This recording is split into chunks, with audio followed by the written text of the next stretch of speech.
was at the shawarma place again. That's I an think old. they have coronavirus, You got coronavirus? but I'm not telling any health officials. But I got it from that same shawarma place. You have coronavirus, Currently. and you're coughing into my mouth as we speak. Well, just into your mic. We're like an inch away from each other's faces right now for the listeners who cannot see. That's the space we have. And I'm swallowing at an excessive rate because, I'm a little thirsty. And this sustenance is welcome. And as with that, I say to you, welcome. Oh, this is the podcast. Welcome to Mission Stories. I'm blasting my own mic out here. This audio is. Hey, where's our producer? I am the producer. You know, I've been learning about audio this week. Actually, did you know that audio is supposed to begin at 0? It's in decibels, and like when you're at 0 decibels, that's like the max you can go. And if you go anything above that, you get what's called clipping. And anyway, the audio quality begins to diminish. And let's move on from this because I'm not interested in what And I'm I'm saying. just like, I'm a pretty smart guy, And you're like, and I'm not following you. and you know what else? We have so much to get to as well. So much. We have so much to talk about. It's almost like we should do these more often so that, or maybe this is like good so that we can like build up so we actually have something to talk about. You know, I always keep waffling back and forth. I'm like, Joe Rogan does like 2.5 hours. Yeah. It's a short one. But then people are like, give us 60 minutes max. Who says this? And it's like you'll get what you get. I feel like the people who are talking to you, I feel like they're out to lunch. This is true. I get a lot of feedback for the podcast. You get tons of feedback. You have people always just like, this is what you should do. This is what you should do. And I feel like you need to cut all those people out of your life, Lyndon. Well, those are all the people in my life. And I know that all those people resent me for ruining your wedding still. No. And I'm sorry to them for that. Oh, speaking of the wedding, Speaking of the wedding. we finally got some footage of it. Yeah, we got some footage from the person who filmed it. So thanks to that person. Thanks to them. when you weren't getting it, we were like naming him and slagging him through the We're mud. doxing him when we're like, this is where he lives now. We're doxing him. We're like, hey, true and faithful listeners, if you live near, go ruin his stuff. light his mailbox on fire. Light his life on fire. Murder him. Don't murder him, actually. Well, don't kill, but I mean, wink, murder the guy. I won't get my the footage if he's dead. Jinx, now you can't talk till I give you a Coke. Here you go. You're just spontaneously doing a Jake and Amir bit. That's how it works. So, yeah. And you were looking over the footage. Have you been doctoring it at all? Well, no. Here's the thing. He put it together. He put it together in a nice way. Have you watched it? A little Have you bit. watched Yeah. your own wedding? I thought he was sending us raw footage when he's like the every shot edit, but it's like every shot edited. Yeah, it's not raw footage. It is edited, and I'm just like, what can you know? It's edited, and it's fine, and it's like, here's the day, and yeah, and I skipped all the parts where I was in it, and you mean you skipped to the parts where you were in it? Yeah. I skipped everything else except when I was in it, yeah. Which is the only reason why I wanted that footage in the first place. And then you created a little extra edit called Anytime Troy's in it. Yeah. And there is one part where I was like, I look really, and I'm so glad that Joe Sim, the hero of this story. Now we're saying his name. Joe Sim, the hero of the story. I'm so glad that he captured this moment. It's me like telling the bishop what's what. And I'm just like explaining things to him, and I'm just like, then this happens, and then that happens, and I might like put it on the Instagram just because you're so in charge. I look so cool and in charge, and maybe master of ceremony, overbearing. You know, it's at the ceremony when you're like getting, actually married, and I'm like, listen, this is what's gonna happen, Bishop. You're gonna hold your tongue, and I'll be in charge. You'll say the words you're supposed to say when I tell you to say it. Nothing more. You ever heard of Master of Puppets? Yeah, you're the puppet. I'm the master. And then he like gave me a look like, what have I gotten myself into? And then I like put my hand, in Dark Knight Rises when Bane puts his hand on the guy's shoulder, kind of like in a weird way, but it like stops him in his tracks. I don't remember that scene. I believe you that it's a scene in the movie. Yeah. But I can't recall it. Well, I did that to him. No, I didn't. I kind of did. But anyways, there's some footage of that, and I was like, wow, that's really cool. It's okay. Well, throw it up on the gram. I give you permission. Okay. Yeah, that was my next question. Is I watched the jokes. And I don't know if you've watched those jokes, but you were there. I was there. And yeah, rewatching the jokes. First, for one thing, it's about like 15 minutes of just like roasting your family and I like looking back now, I'm like, you went a little harsh, maybe on some people. Your brother for sure. Yeah, he has not forgiven you. And Braden, I'm so sorry. He was a guest of the show. Yeah. I almost don't even want to. That's my question. Is this releasable material? Should it be released? I do not know. To the wide public? To the wide public. Well, you got to talk to the property owner. Joe Sam? No. You? Does he still technically own it? I don't know. Jasmine. The wife. Yeah. It's technically her video. The Jazz Man, yeah. Yeah. What does she think about releasing it? Wide release? Well, maybe just like clips, because honestly, I mean, like the whole thing is kind of brutal. Like the first 5 minutes is actually like, oh, so cringy. Yeah. Just because the jokes they're not landing at first. They're really not, because the people, they haven't warmed up. They're just like, wait a second, is he doing bits? This isn't how bits, baby. Like, this isn't how you introduce the program. No, we're just doing bits. And then they're like, so these are all just jokes, and he's systematically gonna tell jokes. I'm roasting. So then they got ready for it. You needed an opener. Yeah, I was my own opener, and that's the problem. The problem was that there were a lot of limitations placed upon, it's like we didn't want anybody to feel. I felt safer with your family, sort of going for the jugular, so to speak. Mm-hmm. And I remember there was a lot of like, because you helped write some of these jokes, Lyndon. Let's just say. Well, I did also. The jokes that were the worst / weren't received as well. Those are all mine. Those are the ones you wrote, or the ones you went rogue on. Well, no, that's not true. So that is not true.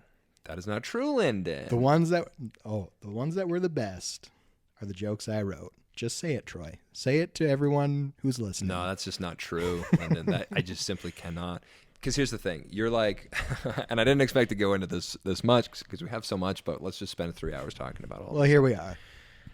Put your feet up. We're strap in, buckle up. Feetsies on the couch. Feeties on the couch, wherever you are, at work or wherever you're listening to this. Get ready because this is one thrill ride of a podcast. Training knife in hand. Lyndon has a knife and he's brandishing it. I have gestured it towards you a few times. It's all you've been doing, and I'm afraid for my life. It's rubber. It's made of rubber. I bought it from Disneyland. You could not kill someone with this knife. Maybe well, if you made them choke on it. Yeah, I was going to say, if you shove it down their throat, it could be a choking hazard. Jason Bourne would find a way. Yeah, speaking of Jason Bourne. But we're going on. Speaking of. No, but here's the thing. You provided me... I was like, okay, give me like a fun little detail about people, and then like we'll find an angle to write a joke about them. And so it's like it starts with Jasmine's side of the family, and it starts with her mom. And you're like, how dare you? I told you. I was like, this is a performance joke. This is the material does not, what's the word I'm looking for? The material on that joke. And everyone here, all the people here listening to the podcast who weren't at the wedding have no idea what we're talking about. But the whole thing was performance based. Yeah. Well, and here's so that's not on me. Well, And that's on you. no, but it's just like You're like, how can I perform with that material? the bones of the. Well, no, I'm not. And you saying, opened with that. I'm just saying that here's what I was thinking. I'm gonna close strong. I'm gonna open. I'm gonna get the worst jokes out of the way, and so it does get better as it goes along, and that is partly a function of the jokes are just better, and yeah. wasn't Papa Jeff's joke like written to be purposefully bad? Yeah, that's like the first like. Yeah, it was at a certain point. I was just like, that actually kind of took in. So like, this was the joke. I'll just like, so the joke. I'll give you the bones of the joke of Jasmine's mom. Her mom's a teacher, and when I was a kid, I was always afraid of teachers. Or no, I was always afraid of teach. Oops. And then like it was supposed to be that like when people heard this, they'd like chuckle a bit, and then it'd be like, I'm sorry. No, I would get nervous and I would talk bad in front of teach, and then it was like, oh, I get it. It's a concept. It's a concept, and we get it. He's talking bad now because he's afraid of the teacher. And she's a teacher. And she's a teacher, and I'm in front of her, and I'm afraid. And so that was the premise. And Lyndon, how many people do you think understood or thought that was a funny premise? I think there was enough people that understood it, and about 1 to 5% that thought it was funny. Probably one person chuckled. You can kind of hear it on the tape.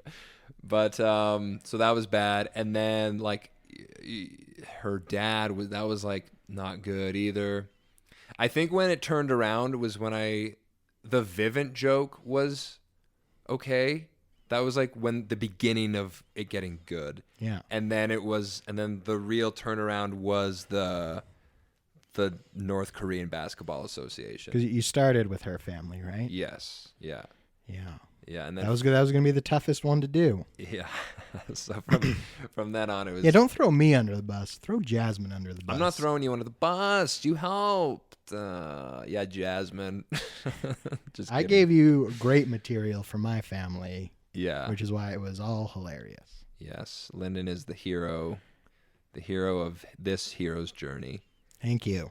And I am merely a puppet in your hands. Thank you. The way I manhandled that bishop, you manhandle me on a daily basis. What they didn't catch on film was I grabbed Troy and I'm like, listen here, Troy. Listen. I gave you this job because I know you would listen. Now you get out there and you tell that bishop this is what's going to happen. Yeah.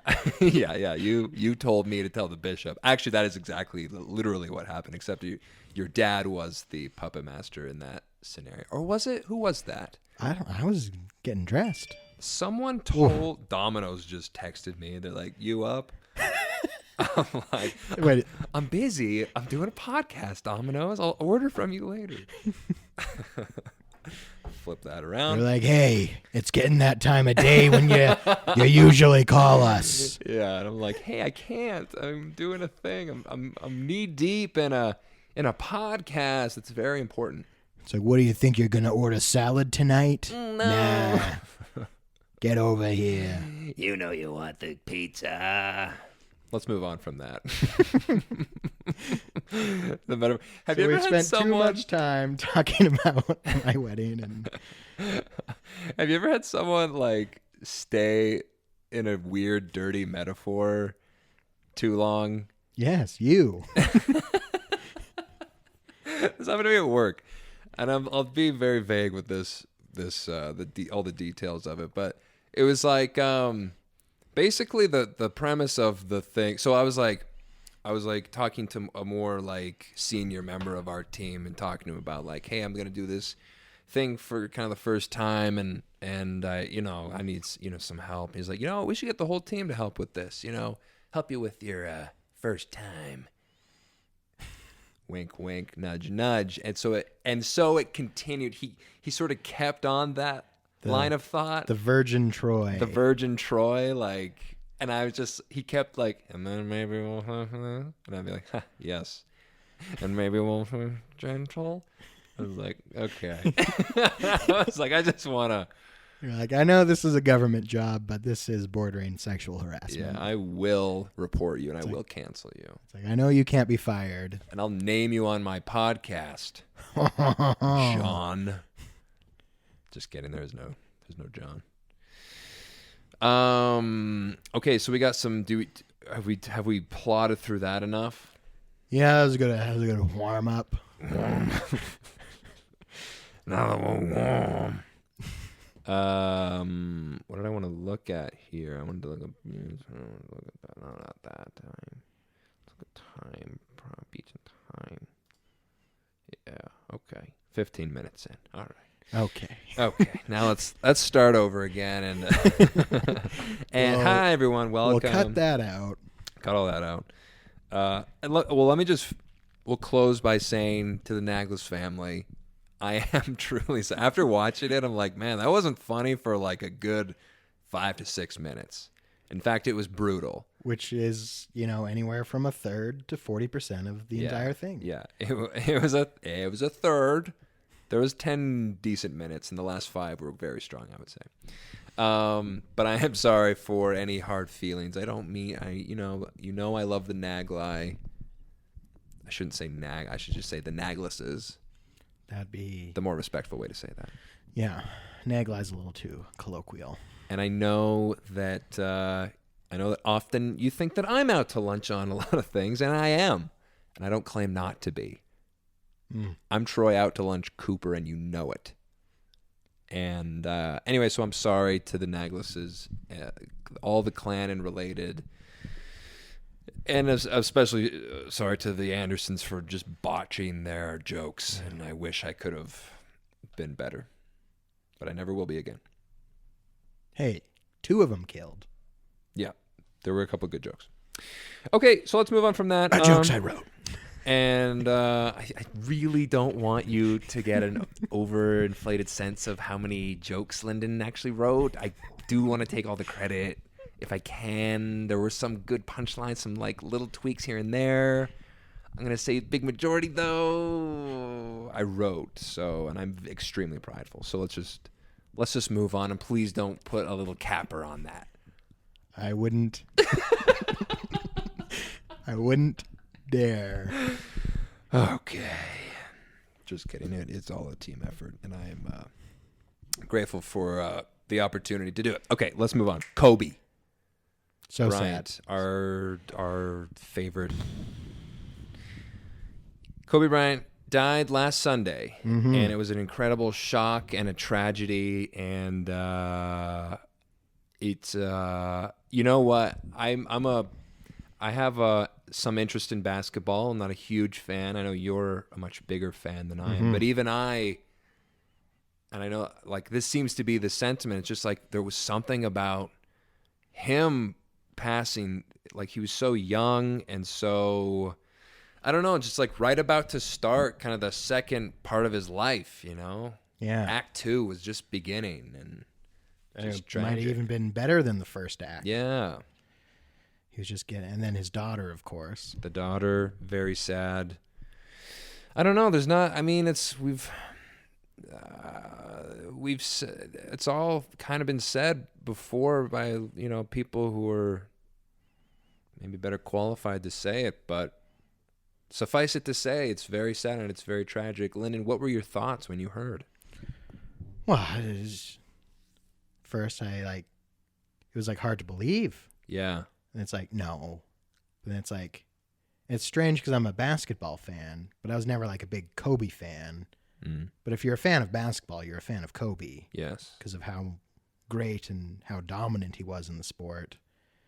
And then, like you said, the best part, it's like he had a great career. It's like, nice. Yeah. But then he's starting on a whole other chapter, raising his family. 41. Yeah, coaching his daughter. And then everyone was a big fan. He was becoming a real advocate for women's basketball. Yeah. He, just has daughters. And yeah. It was looking like his daughter was going to be like a top prospect and would like really bring some, I don't know, like clout. Because it's like, people are like, oh, she's going to go pro. And people are going to want to go watch Kobe's daughter play in the WNBA. Yeah. And it'd be like something that really helps. And he'd like start coaching women's basketball. So that was like, people were really looking forward to that.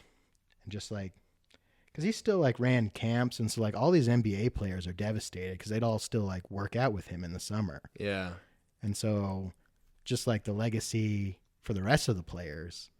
And then I'm always so sad. I'm just trying to live my life and watch basketball highlights. Mm-hmm. But every basketball highlight starts with like that team, that arena's like, little dedication to Kobe. And I'm like, okay, that's fine. Here come the tears. I was like, I'm not. It's sad. It's real sad. And then it's like, and everyone's like, here's what Shaq has to say. And then Shaquille O'Neal's just on TV crying. Shaq. And I'm like, it's like, I'm tired of being sad. LeBron.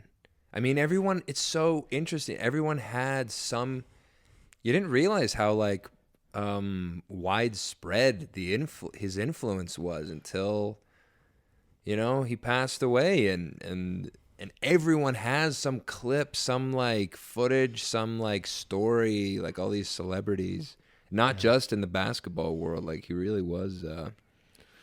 How legendary was he? If we were going to rank like all-time greats, where does he sit? Is he number 2? Is he number 1? Top 3 at least? Well, if you think about like icons, it's like, because this is what people at school were talking about, is they're like, everything I throw in the garbage, I'm going to yell Kobe on. Like, yeah.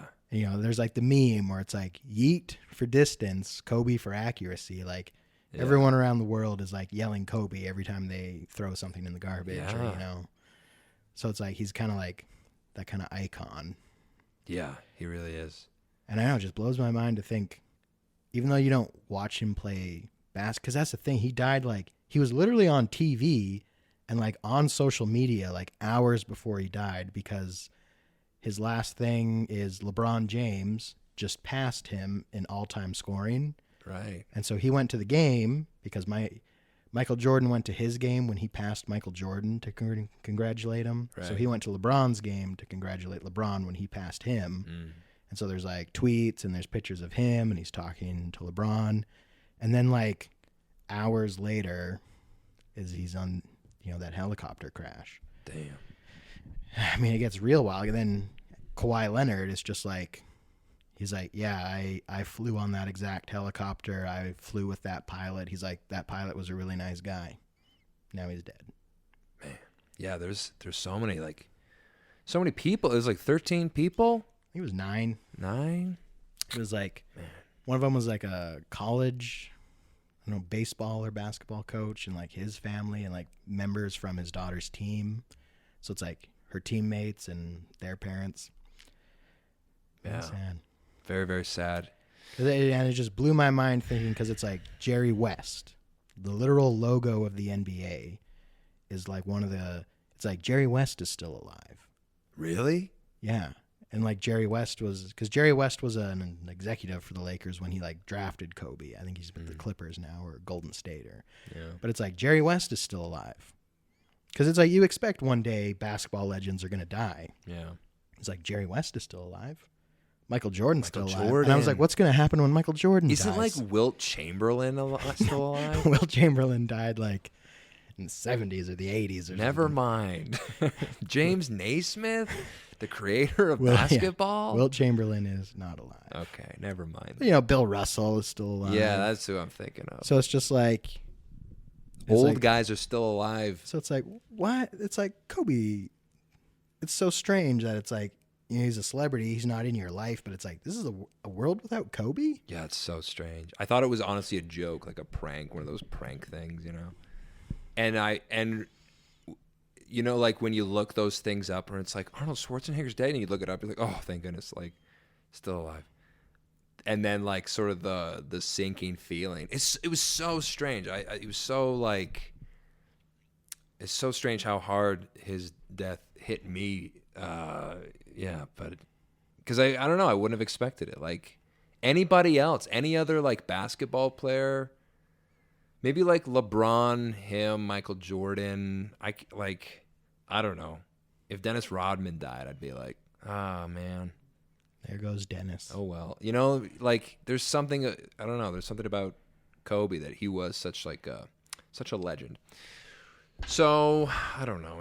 Are we sad enough to keep move on to something That is else? the like. I go on Reddit and It's sad. and then Everything's it's sad. just like everyone's like, oh, here's a little Kobe tribute, and I was like, well, now I'm sad.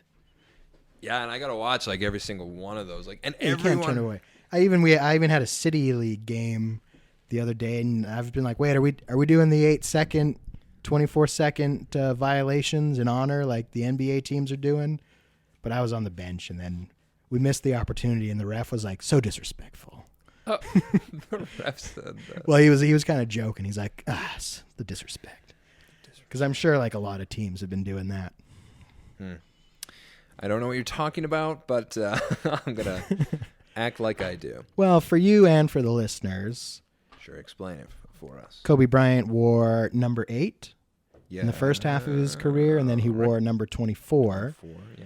So basketball teams, at the start of a game after the tip-off, the team that won the tip-off would often sit in the backcourt for 8 seconds, and that would be a turnover. Mm-hmm. And then that team that lost the tip would then inbound the ball and then hold it for 24 seconds to get a 24-second violation. And then the ball goes back to the people who originally won the tip. But it's just kind of like their little tribute is they would each like take a 24-second or an 8-second violation in honor of Kobe. I like that. So it was nice because a lot of like, I think it was the Houston someone, but it was like the Houston game. The news broke like during the pregame. Yeah. So players are like on the bench and they're like, oh, hey, Kobe just died. And so it's like, poor guys that like played with him are just sitting on the bench crying. Yeah. And then they were talking about canceling games on Sunday, but they're just like, it's too late. We're just going with it. So that's when teams started doing their little tributes. But they did delay. The Lakers and the Clippers were supposed to play earlier this week, and the NBA postponed it. It's an interesting thing to to play the game. It's like, let's keep playing. What are we going to stop? We're going to stop playing. That's not what Kobe would have That's wanted. not what Kobe would have wanted. And there was a sentiment that sort of went out after, like, there was a lot of posts of people being like, hold your loved ones and live today, and like, hey, this is life and we're living and we're lucky to be alive, and say I love you to the people that matter most, kind of a thing. Mm-hmm. And it truly did get me to thinking, Lyndon. Mm. It was like, it was something, I don't know, it just was like, life really is too short to not do. And like a lot of like Kobe's own words coming out of just like motivational, I think there's that sort of that video of him saying like, make sure you love what you're doing, like do what you love, have passion for it, and you'll be successful. And I don't know, it just got me to thinking like, that's so true. We really do need to be more, I don't know, present in life, and I don't know. I came up with a motto, and it's very original, and I want you to hear it. I want you to tell me what you think of it. Okay. Live a little bit dangerously. Not too dangerously. Or maybe like risky. Maybe that's the better word. Live a little risky. Live each day a little risky. I could see that as vinyl lettering over your couch. Yeah. And I'm glad you saw that. And I did put vinyl lettering over my couch. Instead of live, laugh, love, live a little dangerously. Dangerously, risky. Yeah, you know what I mean? Like, it's like if you're headed home and you're like, man, I could really go for a burger today. Get the burger. Enjoy the burger. Because you might die in a car crash tomorrow. Your brain might hemorrhage in the night. From all those burgers. From all the burgers, man. Okay. I don't know. What do you think about that? Because I know that, like, you got to balance, but also it's like you got to live. We're alive, Lyndon. Yeah. You got to live while you're alive. Seize the day. Carpe diem. Yeah. Girl. A little take a few more risks out there. You know, fortune favors the bold. Fortune favors the bold. I kind of have a doctrinal question for you. I don't know if you care to hear it. I think you know I care to hear it. Can you be bothered to hear it? Oh, I can be bothered. Okay, here it is. Do you think that in the church, as members of the Church of Jesus Christ of Latter-day Saints, notice how I did not say the M word. Thank you. You're welcome. And as members of the church, do we focus too much sometimes on the next life versus this life? Do we put premiums on the next life at the expense of maybe some of the full enjoyment that we can get out of this life? That's an excellent doctrinal question. I feel like we might have covered this a little bit already, but I've got some fresh perspectives for you. Because this involves a little bit of our good friend Nietzsche. Yes. He has a few thoughts on this, and I just watched, I was watching 12 Strong, that movie about those guys that go into Afghanistan right after 9/11. Chris Hemsworth, yeah. Chris Hemsworth with his really good American accent. All right, guys, let's go there. It's not a good one. It's bad. It's a bad accent. Boy, is he handsome, though. Yeah, he looks real good saying it. Yeah. He doesn't sound good. Boy, his face is confusing, huh? It just makes you look at it and you're like, what? Don't turn this around. How do I feel about Anyways. Go ahead. 12 Strong, and he's like Yes. helping a local warlord, and the local warlord is helping him. Ooh. And the warlord's like, you got to stop being a soldier. You got to be a warrior. But the one thing is he's talking about the Taliban.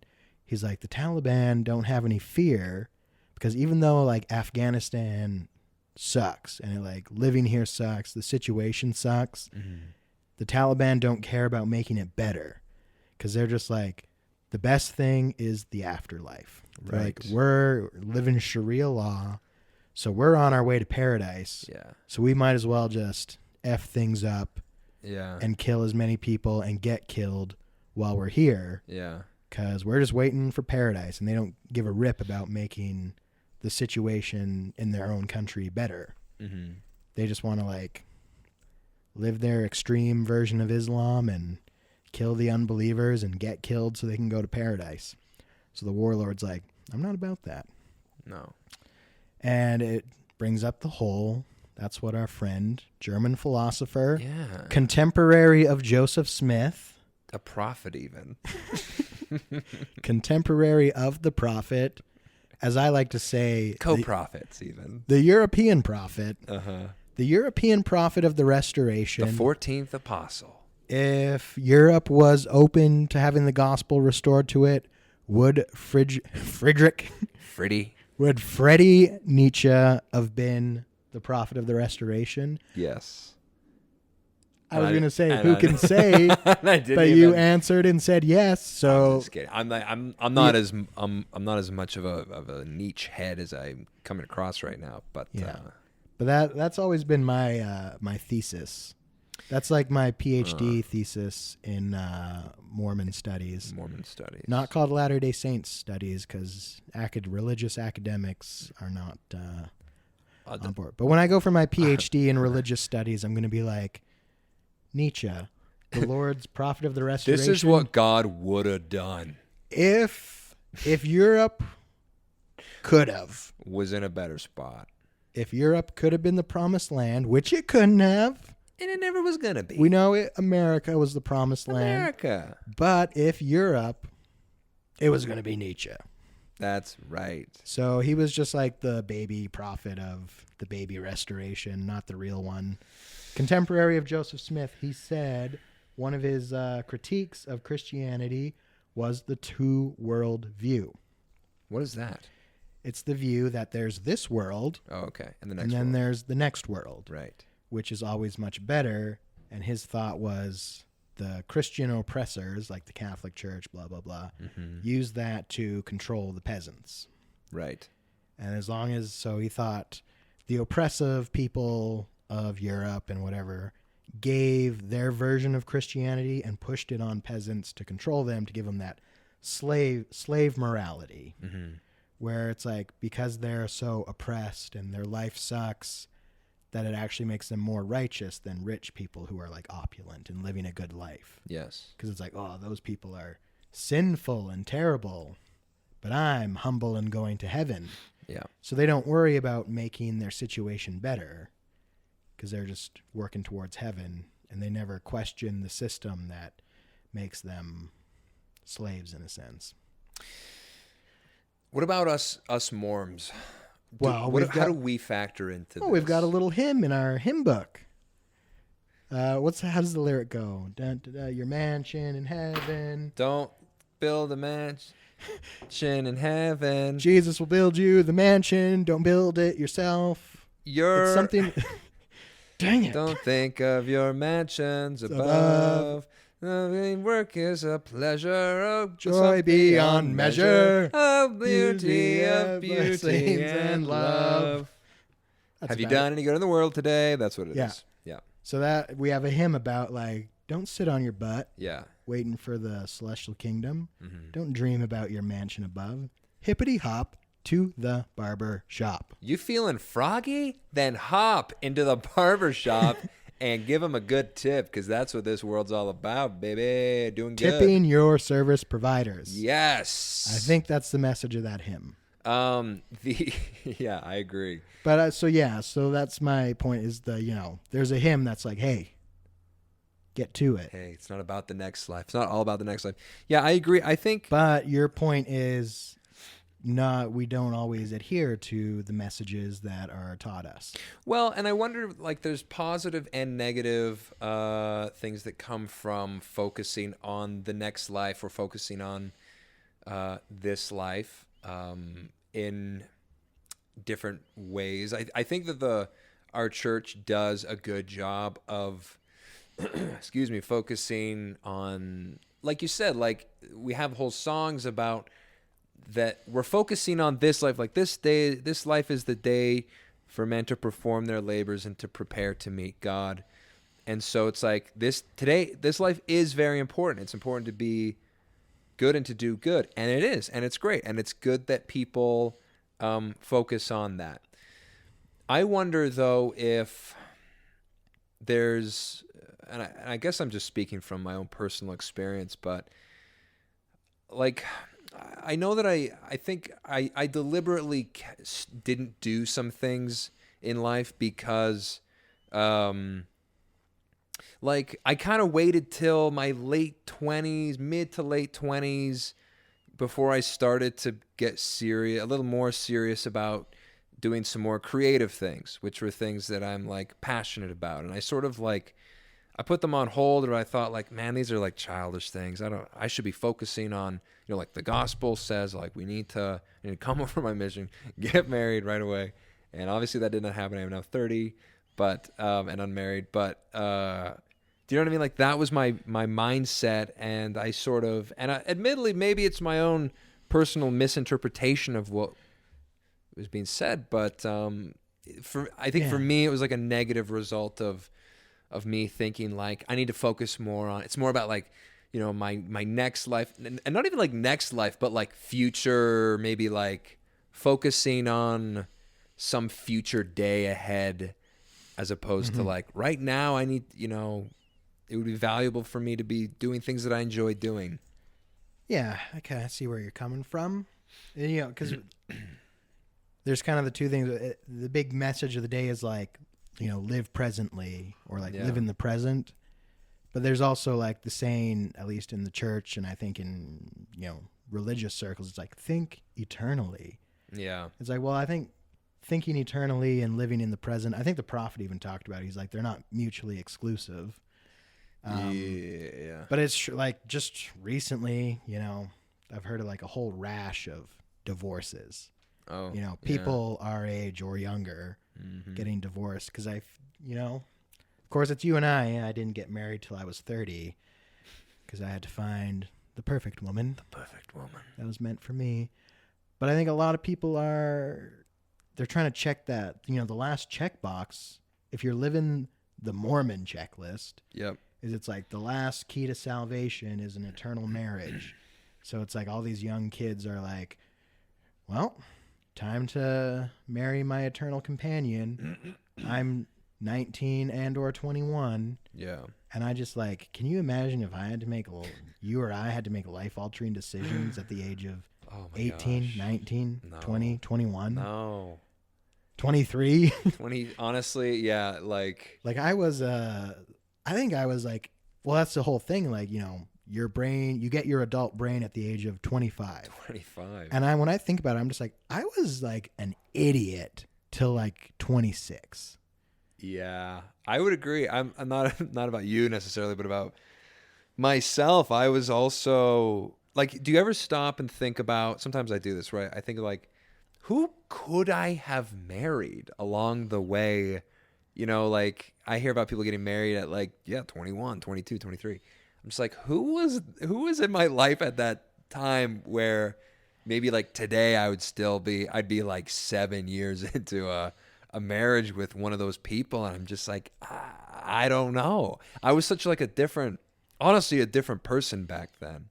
A lot of my ideas and viewpoints on life were just so, limited or immature or kind of one-sided, So yeah, I don't know. It's and it all was very much based on like, I gotta, what you said about thinking eternally and thinking like living in the present made me think like, yeah, I don't know about you, but I get the most stressed out when I think the furthest ahead. When I think as far ahead as I can, Yeah. I get like the most stressed out, because it's like you can't control things. You can barely control one day to the next, but you definitely can't control. I mean, like, look at Kobe, like that's a perfect example of just a guy who with near endless means, just you can't predict these things. These things just happen. And so, I don't know. It's like if we worry too much about the future or some future time in our lives, or a time when I'm this or that, or have this job or something, then I'll have it all, and then I'll, be happy. But it's like, maybe you die. Honestly, maybe you die tomorrow. So you better have lived good today. Yeah. Have a good life today. Yeah. I'm finally remembering what the prophet was saying about this. He was saying you need to live in the present with an eternal perspective. Like how you live today should be guided by eternity. Yes. But don't think or live in eternity. Because like you said, that just stresses you out, gives you anxiety. Yeah. Which is interesting, because that was like the controversy when, someone was like, oh, when I go to the celestial kingdom, my husband's already been sealed to his other wife that passed away. Do I live in their mansion, or do I live in my own mansion and he comes and visits me? And people are like, this is a legitimate concern of this lady. And I'm like, well, yeah, it's a real concern, but it's like, it's not helpful. Yeah. And people are like, we need to dwell on this, That's so this idea, what's going to happen in the celestial kingdom. And it's like, who says you're even going? What if one of the celestial laws is don't ever think about Don't think about it, Don't Morty. think about the celestial kingdom, or else you're not going. First rule of celestial kingdom, don't talk about celestial kingdom. Talk about it. Don't think about it. Don't you dare think about it. Don't plan for it. The moment you plan for it, flies out, it slips through your fingers like sand. Lyndon is brandishing the rubber knife again very aggressively as he says those things. Prove my point.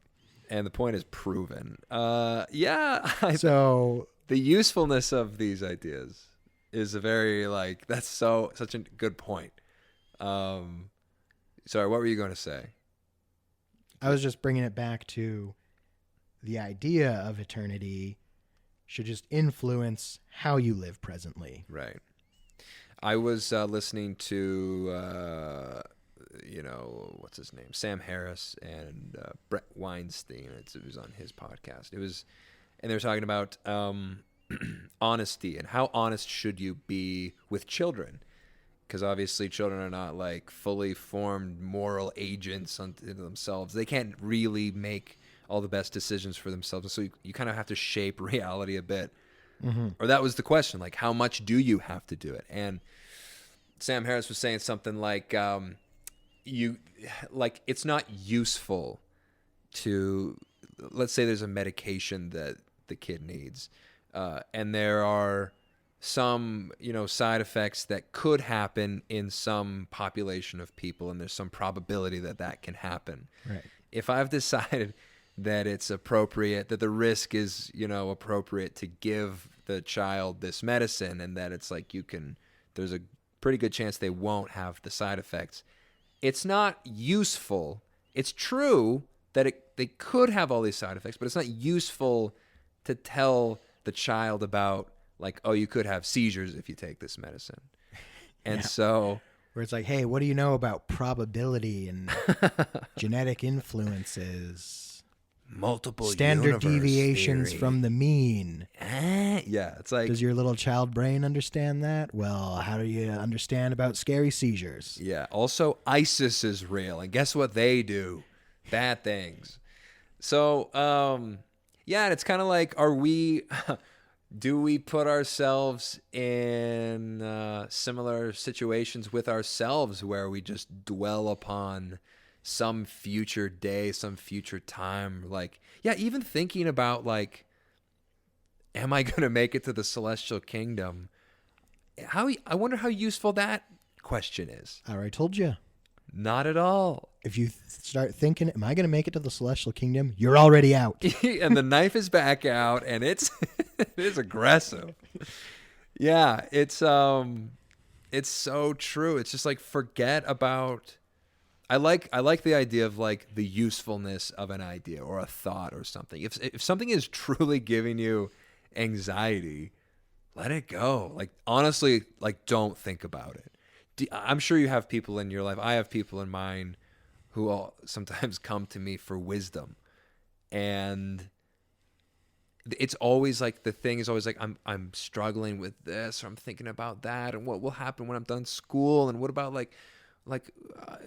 will I ever be married or whatever? And it's just like, yeah, you will get married if you want to get married, and you will graduate, and you'll figure that out then. It's like, you just don't think about it. There's something to there's two fictional characters. One is from Rick and Morty, the titular Rick, who's, famous. One of his catch lines is like, "Don't think about it, Morty. It doesn't matter." He's just like this sort of modern day, like a Nietzschean, nothing matters. He sort of leans towards. It's funny because, like, both of these guys, like, the second person I was going to mention is Don Draper from Mad Men, and both of them say repeatedly, again and again, like, just don't think about it. I don't think about it. I don't even, like, think about that. Yeah. And they seem to be, obviously there are both shows, like, sort of demonstrate the downfalls of the kind of mindset where you simply don't consider or think about the consequences of certain actions and behaviors. But the strengths of it are quite clear. There's a confidence and a smoothness to, like, if you honestly don't think too hard or too much about the things that worry you, then you're not going to be bothered by it, and it's going to be beneficial in your life in some way, a lot of ways. Yeah, I was just doing a cursory internet search. Remember that there was a great little video, you showed me the YouTube channel. They were contrasting cosmic nihilism versus existential nihilism. Oh, yeah. And using BoJack Horseman and Rick and Morty to explain that. Wisecrack. Yeah, wisecrack. Yeah. Why is that important? I don't know. Seems tangentially related. Yeah. Um, They're two different flavors of the same thing, and I think their yeah. point was Rick in Rick and Morty leans more towards a cosmic nihilism, but yet he always has these little instances where he kind of he regains it's like he always believed in God, and yeah. when he's like flying through space. How did it go? It was like He was flying through the void. there was no hope for him, and he's like, this is fine, I accept this. And then when there was a chance, he like he saw like the thing out in the distance that was going to save him, and he's like, oh God please help me, like I got to get through this, like I'll never drink again, oh God. And then like it starts to work. He's like, I fixed it, there is no God, I'm perfect. So yeah, it's a classic tale. The guy on the roof who's doing tiles on the roof, and then he starts sliding, and he's like, "Oh God, please save me, please, God!" And then his jeans catch on a nail on the roof, and it stops him. And he's like, "Oh, never mind, God, I'm good, I'm fine." Yeah. Oh, speaking of miracles like that, I don't know if we're ready to segue, but have you heard of Cokeville Miracle? The Cokeville school bombing? No. Oh, well, it's a movie. And it's a big deal because, someone gave us their Amazon Prime login. Just so we could watch it on Amazon Prime. Because they're like, you have to watch this. And I was like, psych, now I'm watching Jack Ryan season 2. But it was funny because it's like this botched school bombing and hostage situation in Cokeville, Wyoming in the 80s. And then it's later revealed afterwards, all the kids were like, there was a lady dressed in white and she told me everything's going to be okay and that I should just move towards the window. Because there's like all these things where it's like no kid, no teacher died in this like explosion. Mm-hmm. And there's like all these like tiny little things that like shouldn't have happened that happened. Yeah. That saved them all. And then all the kids were like, oh yeah, there was a lady who looked like this. She had blonde or curly hair. And then the like parents pull out like their photo album and they're like, was this her? And they're like, yeah, that was the lady in white. And they're like, that's your great great grandma who died in 1950. And like so many different kids were just like all the kids were like, yeah, there was like other adults in the room wearing white that like told us things were going to be okay. And the only people that died were the two little hostage people. The thing that was interesting, and I didn't like catch on to this, Jasmine was like, oh yeah, this is a guy that makes lots of Christian films. Because obviously it's all about like, they all were praying. Everyone in the town was praying. Right. And the big story is like the cop who's investigating afterwards. It's revealed early in the show that it's like he doesn't pray with his family anymore. Oh. And the whole thing is his son who was at the school is just like, I just wish my dad would pray with us again. And then this bombing thing happened, and then at the end he prays with him again. Of course, his faith is restored. And all Jasmine was like, oh, it's a guy that makes lots of Christian movies. All these actors are in like Christian movies. Is it Cameron Kirk or whatever his name? No. But then, because then like the I didn't catch on to like the bomb expert is Joseph Smith Sr. What? The filmmaker is T.C. Christensen. Oh, rad. The guy that makes 17 Miracles, Prophet of the Restoration.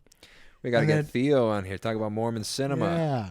And then it's like, and then I look it up and it's like Cokeville, Wyoming. I was like, does this town like border Utah? And it's like, it's 85% Mormon. Because then it's like, they film afterwards where it's like, because of the cop doing all the investigations, his faith is restored and he goes back to church with his family. And of course I'm like, that's an LDS chapel.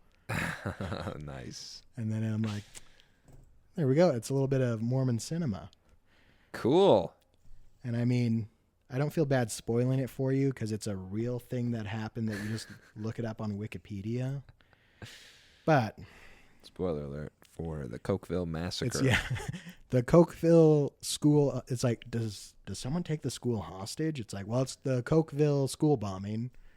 where I'm like, is this bomb going to go off? And it's like, I think so, because the Maybe. bomb goes off. Okay. Does it kill people?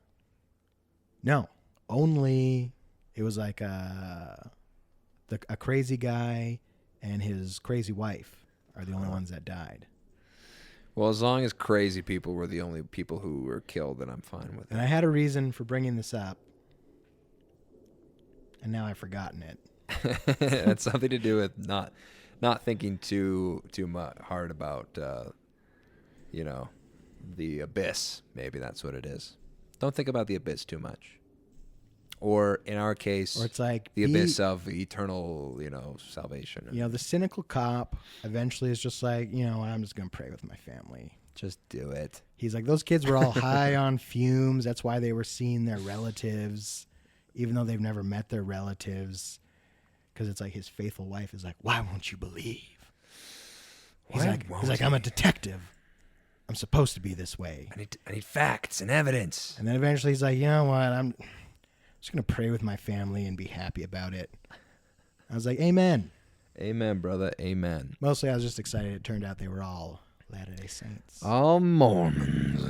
Also, I'm just trying to shout out Amazon Prime. Everyone go watch The Cokeville Miracle. You can also watch The Cyborgs. I was going to say, which is a movie I was in. That's right. I acted in a movie, and it's on friggin' Amazon Prime. The Cyborgs. Pyborgs. Look it up. I brought up The Cokeville Miracle to cover up the fact that I couldn't think of a reason to bring up cosmological nihilism. And then I couldn't think of anything to cover up. No reason for bringing up The Cokeville Miracle. And here we are. You just keep... That way, welcome to podcasting. Now, Lyndon, I don't know if you want to get into this or not. And let's just go ahead and mark right now, 1699. That was a good year. Good year. Where you tell me that some of our listeners are upset with how I don't know, my opinions, I guess, or where I stand on some things. Well, I mean, I want to know what the things are, and I want to be able to defend my position. Your terrible understanding of finance and the church and your faithfulness. Can you be any more specific about my terrible understanding of finance? Well, and I know who that's coming from, and someone that works in finance. Yeah, just the fact that we, joke. I think jokingly, lightheartedly, we're like, we have a degree in finance and economics, so we should be able to explain this. Yeah. But their big thing is like, the church does not get 7% interest. That's not how, bonds and they're not getting like 7% return growth. Returns. They're not getting like 7% cash injected into their pockets. So they didn't appreciate that. And I was like, that's fine coming from you, but we're, like most things, we're 80%, right? No, that's literally how it works, though. Well, if you have an investment, you can... The idea that they're just getting like pure liquid... No, it's not cash. It's not a cash machine, but it is a cash machine. So it's like it's not paying for... Listen, the size of the investment will grow, but the size of it, you can divest the amount of the return each year, and you would... Anyway. Yeah. So most people I talked to thought you went too far. With the 100 billion stuff. Yeah. You were out to lunch, I think was one quote. Yeah. But what though? Just how upset you were about the money, that it wasn't being spent properly. So they're just like, look at Troy out there being a little apostate. And they're like, we really liked it when Theo came in there. And Theo was like, no, the funds are all... Everything the church does is right. Yeah, everything the church does is right. And then they like come to me and they're like, and you... Wait, they're like, did you agree with Troy? What did you say? And then they're like, wait, no, you... But then you like didn't agree with him. And it's just like, yeah, that's me. Hey, I'm just here. I'm just having a good time. I'm just here, and I'm just like, there's good points on every side. Heroes on both sides. Heroes on both sides. So it just the interesting dynamic of the podcast of Troy as the heel, Lyndon as nothing. I call you chaos. Lyndon's just in the middle. You're like the Joker, just like. And I wouldn't call myself lukewarm, because Revelations, which probably isn't even real scripture, hard to say, says the Lord will spit you out if you're lukewarm. Yeah. I'd say I'm regular warm. I'm neither hot nor cold. I'm just warm. Well, I'm a warm fella. You're liable to get spit out, buddy. Yeah. By the So Lord. the true villain of the podcast is probably me. Probably Theo. And then Theo's the hero, because Theo's that, Theo's the hero. He comes just in like that. He comes in quarterly to rebuke you, Yeah. and it's like people love that. It's like my own little. I need it. I don't Yeah. feel rebuked. Here's the thing, though. I don't feel rebuked by Theo. Well, because he's so good at it. He's so good at it. You don't even know when he's taking So your the pants lis- down and the giving you a listeners- spanking. So the listeners are just viewing Theo with this knife, slaughtering your viewpoint on the topic. That's a kill. That's a kill. Yeah. They're just like tango down to every one of like your arguments, because Theo's just like Tango Charlie down. saying his thing, and they're like, and then you. So I feel like I get all the feedback, because they're like, here's neutral Lyndon. He's a safe person to give the feedback to. Yeah. But then I'm just like, am I gonna get spit out? Am I the true villain? Am I the baddie? Yeah. Because they're like, you need to tell Troy off more often. And then I'm just like, no, I think I like letting him go off. Hang myself with the rope I've given. Yeah. You give me the leeway to hang myself with it. So that was, 100 billion was episodes ago, but 2 episodes ago. okay. Well, episodes plural. It was close. I'm just like, I'm sick of talking about it. But Listen, I did go off and I was emotional about it, and I'll say this: I think the listeners are waiting for you to be like, I'm sorry, I was wrong. I still feel how I feel. I still believe, and put that knife away. I still feel how I feel. And okay, here's the thing. Hey, for all you know, Guys, lean this 200 bicentennial thing is going to cost billions.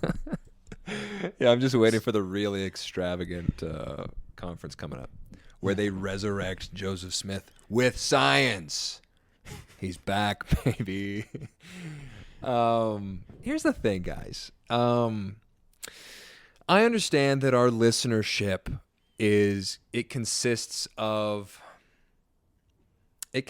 of different people of different levels of, what's the word? I don't want to say belief. I guess belief, levels of trust in the church, levels of faithfulness. People of different belief systems, and some Mormons, some Latter-day Mormons, Saints, some Latter-day Saints, some non-Latter-day Saint people. Yeah. Some Latter-day Saints. Don't know why they listen. No, well, we're really great to listen to. I buy it. Okay. And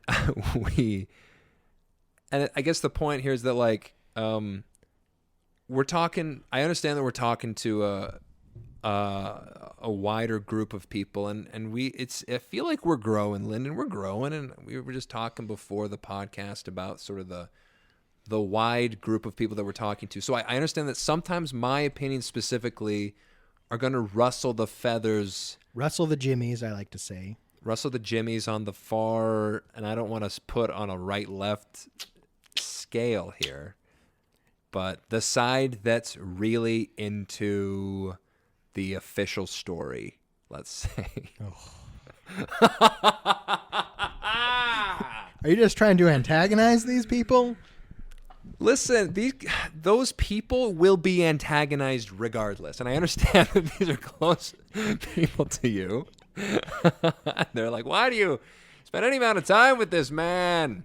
And I call it a true charity on your behalf to spend any amount of time with me, Lynn, and I truly enjoy our time together. The whole need not a physician. Oh, and I am in need of a physician. I guess what I'm trying to say is, like, Well, what I was trying to say, I was like, you get the whole spectrum on this place, on this show. Yes. We're all here. The people that have their questions and their doubts, and they want their answers, and the people that are confident that the answers are there, and people like me. I mean, I do kind of want to talk about this a little bit on this episode about like, so there's a few things we've touched on a few things we have to get through. Let's see. Okay, so we have an email. We have 2 emails from a person. Okay. And maybe now's the time. Let's preface this. Might be one of those bots. Might be might be one of those internet bots from St. Petersburg. It could very well be. Or it could just be one of our diverse global listeners. We got.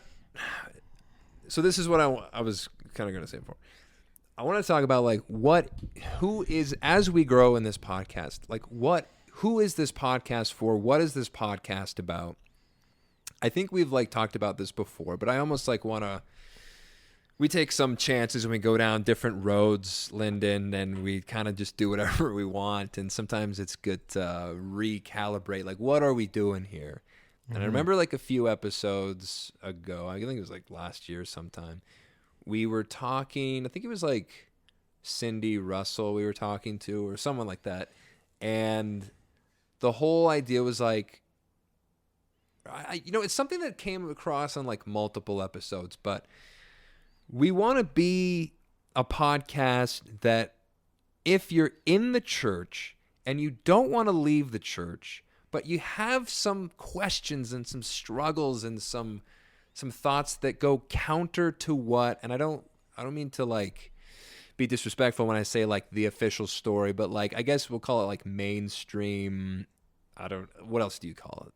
The official story, the main trunk, the main line. I call it either the gospel or the culture. Okay. And let's say you have... And maybe there's a gray area between the two. And let's say you have some issues with one or both of those things.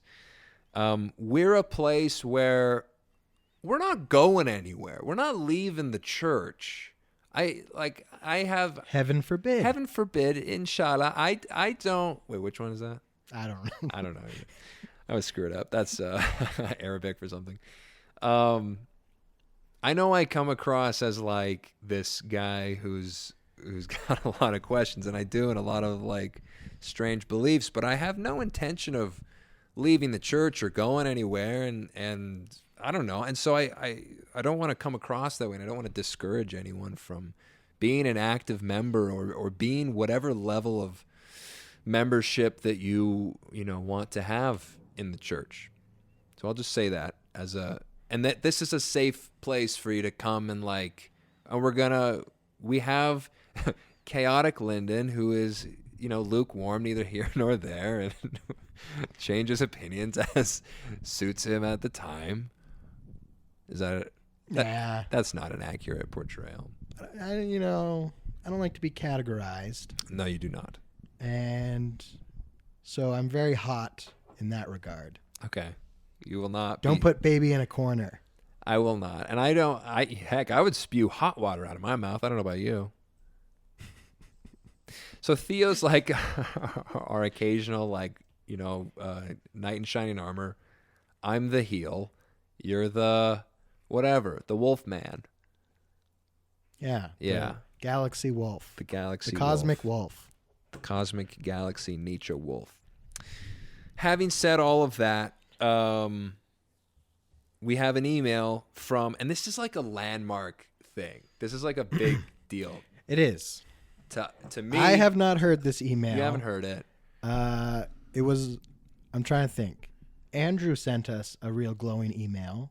Yeah. Andrew is someone we know personally. Yeah. We know him. He knows us. He was a guest on the show. He's a friend. And so it's like, as much as, and like Alex Williams, he has stopped emailing us. That hurts. That hurts. But we get it. I understand, but that doesn't change the pain. Doesn't change a thing. We got an email from someone a new, just like a random listener, just a person who came across our podcast, and she wrote in, and this is from Jen. And I'm going to read her email. Location, I don't know. I can't. Just gives her name. Yeah. So I'm going to read the email. Yeah. And this is the opinion of one person. And I just say all this because it's like this is a good, like we're hearing from we go to all sorts of people. Hey, let's get to it. I want to know what's in it. And just one more little bit of preamble. Sorry. Lyndon and Troy, I happened upon your podcast and I think it's great. I am a somewhat active member, but not a literal believer at all. I enjoy your doctrinal discussions. They are both interesting and hilarious. You two are great together, although I relate more with Troy. Fair. Sorry, Lyndon. But yeah, of course, just from her description. Two things that came up a couple of times and I wanted to comment on. So this is kind of where she starts to I think she rips into you a bit here, but here we go. Lyndon likes to bring up the salamander letters as an excuse for people to have left the church and that they should feel silly now that it turns out that they were fakes. It is true that the salamander letters turned out to be a fraud, but to me, that raises even more red flags. Why did the church purchase these items and then try to hide them? Why did the prophets and apostles not have the power to discern the fraud? Sandra and Gerald Tanner, famous anti-Mormons, doubted the validity of the letters, but prophets of God believed it. So I don't think that people who left the church over the comments of the letter would have been comforted knowing their leaders didn't seem to have any ability to discern fraud, and that God let the church waste money and lose members because of it. I don't know. I just don't think it's outlandish to think that this is it's not outlandish to think that this is an understandable reason for people to have left the church. Is that her whole email? No, there's more. But that's just one part. Let's just let's digest that piece. I'll be right now. Yes. Okay, well. Let's deal with it piece by piece because there's a lot. There's a lot. And I'm glad that it's here. Yeah. First of all, you don't know what the prophets believed. They didn't grab those letters and release it at general. They sat on it. And so that's like a lot of people are like, well, why were they sitting on it? Because they thought it might be real. They thought it might be real. It could be real, and we can't afford to have this crazy nonsense out in the world. Yeah, and there's like the whole Dallin H. Oaks was personally trying to find like a workaround to explain it. Yeah. And so it's like, why didn't they have the magical powers to detect the evil? And it's like, oh my gosh, like quit thinking that prophets are magical creatures. Where it's like... But aren't they supposed to be though? No! I just finished reading B.H. Roberts' Prophet Teacher, Joseph Smith, Prophet Teacher. Mm-hmm. Where it's like, prophets aren't like looking into a crystal ball and they're not like... But they totally are though. Shouldn't they be like looking into the crystal ball and getting putting all of our tithing money in Apple and Google back in the 90s? It's like, what do you think prophecy is? So it's like... It's good judgment, they're I guess. Teaching. It's like the whole point of a prophet is they're teaching you the gospel, the truth. And so they're like, oh no, they're these magical creatures that are going to lead me to exaltation through their foreknowledge and stuff like that. They're going to look into the crystal ball. And it's like, give me a break. But can't you see that even your own explanation you just gave almost invalidates any claim they do have to any sort of it's the famous the joke powers of God, they're prophets, seers, and revelators. So why can't they prophesy, see, or receive revelation that nah, this is fake, don't because they prophesy about Christ only, the gospel. Wait, wasn't this directly related to? And I understand you're playing I don't know how firmly I understand that this was an attack on you, and you're sort of oh, now I'm all in. You're playing advocate maybe on it's just Whereas who knows how someone get Theo on the horn. who knows how much you even like Fully, it's believed it at the time you said it or well, whatever. it's funny, like, because I know when I said it, I was quoting my mission leader from the mission. Yeah. That wasn't even my own personal viewpoint. I was saying what my ward mission. I was like, this is what my ward mission leader said, and I'll keep saying it forever. So I guess that was like my endorsement of what he said. But, I guess so my point is, if you want to leave the church over the salamander letters, go for it. Here's the thing, though, and this is maybe like her point, and I don't know, people that leave the church because of the salamander letters want to be validated by people that stay in the church. Give me a break. I think like when people leave the church, they have, if it's over a crisis of faith where they encounter something that they deem invalidates the truthfulness of something that that they thought was true. In this case, like people who leave over the salamander letters thought that like maybe they should have seen this one coming, or like obviously they just didn't their know judgment at all. is they didn't see it.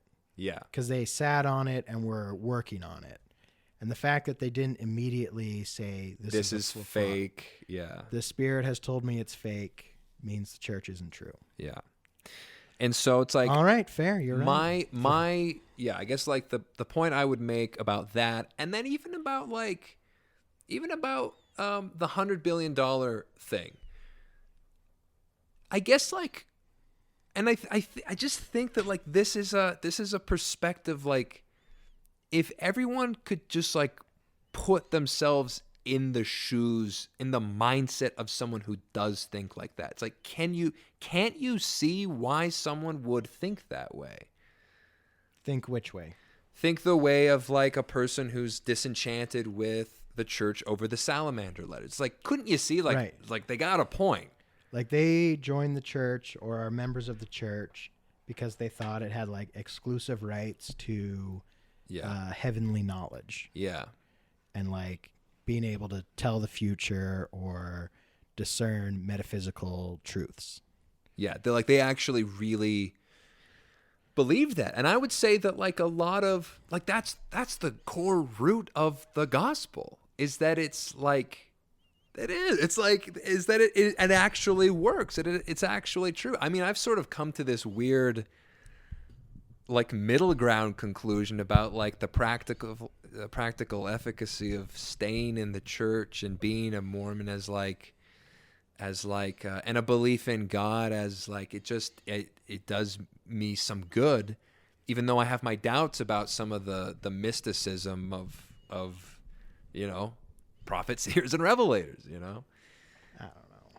I just feel I'm not hanging my salvation on whether, some guys in Salt Lake can like read a book and be like, this is made up. If they like hand someone a biography of Samuel Adams. Yeah. And they're just like, oh, chapter 7 was made up. And it's like, yeah, I guess, throw the baby out with the bathwater.